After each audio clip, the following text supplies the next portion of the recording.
গণভোটের পক্ষে তার দলীয় প্রধান ভোট চেয়েছিল, কিন্তু এখন তাদের দ্বিচারিতা জনমনে আতঙ্ক এবং আশঙ্কা সৃষ্টি করে রেখেছে, কার্যত তামাদি হয়ে যায়। এই প্রেক্ষাপটে এই ধরনের গণভোট উদ্বুদ্ধ ম্যান্ডেটকে একটি নন ডিরোগেবল ম্যান্ডেট হিসেবে বিবেচনা করা যায়, যা কোনো রাজনৈতিক বা আইন প্রণয়নকারী কর্তৃপক্ষ দ্বারা হ্রাস বা পরিবর্তনযোগ্য নয়। অতএব কোন রাজনৈতিক দল পরবর্তীতে নোট অফ ডিসেন্টের দোহাই দিয়ে গণভোটের অনুমোদিত একটি দলিলকে খণ্ডিতভাবে বাস্তবায়ন করতে চাইলে তা সরাসরি জনগণের ম্যান্ডেটের বিরোধিতা হিসেবে বিবেচিত হবে। এক্ষেত্রে আমরা দেখছি সরকারের বর্তমান যারা রয়েছে তাদের বিভিন্ন ক্ষেত্রে স্ববিরোধী কিছু মতামত তারা ব্যক্ত করছে। বর্তমান সরকারের আইনমন্ত্রী অন্তর্বর্তীকালীন সরকারের সময় রাষ্ট্রের প্রধান আইন কর্মকর্তা হিসেবে তিনি অ্যাটর্নি জেনারেল হিসেবে দায়িত্ব পালন করেছিলেন। সেই সময় তিনি জাতীয় ঐক্যমত্য প্রক্রিয়ার অংশ হিসেবে জুলাই সনদ বাস্তবায়ন আদেশ জারি এবং সেই আদেশের উপরে গণভোট আয়োজনের পক্ষে আইনি পরামর্শ প্রদান করেছিলেন।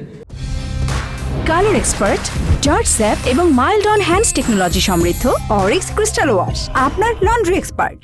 এমনকি তিনি মত দিয়েছিলেন যে নির্দিষ্ট সময়সীমার মধ্যে যদি সংবিধান সংস্কার পরিষদ জুলাই সনদ বাস্তবায়ন করতে ব্যর্থ হয় তাহলে গণভোটের রায়ের ভিত্তিতে তা স্বয়ংক্রিয়ভাবে কার্যকর হবে। অর্থাৎ তিনি এখানে একটি পিউনিটিভ মেকানিজম যুক্ত করার প্রস্তাবও তিনি করেছিলেন, কিন্তু ক্ষমতা এসে এই একই ব্যক্তির দ্বিমুখী চরিত্র আমরা জাতির সামনে স্পষ্ট দেখেছি।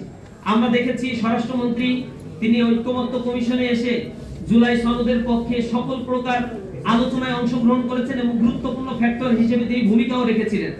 গণভোটের পক্ষে তার দলীয় প্রধান ভোট চেয়েছিল, কিন্তু এখন তাদের দ্বিচারিতা জনমনে আতঙ্ক এবং আশঙ্কা সৃষ্টি করে রেখেছে, যা রীতিমতো উদ্বেগের সৃষ্টি করেছে বর্তমান বাংলাদেশের প্রেক্ষাপটে।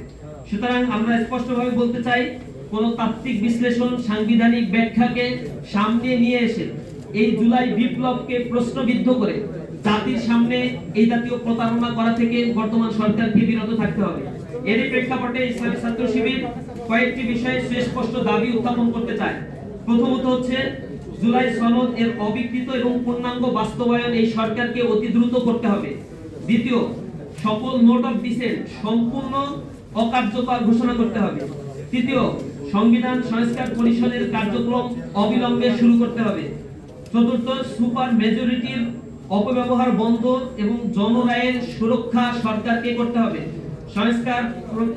সংস্কার প্রক্রিয়ায় শতভাগ স্বচ্ছতা ও জনসম্পৃক্ততা নিশ্চিত করতে হবে। সাংবিধানিক প্রতিষ্ঠানগুলোর পূর্ণাঙ্গ স্বাধীনতা নিশ্চিত করতে হবে।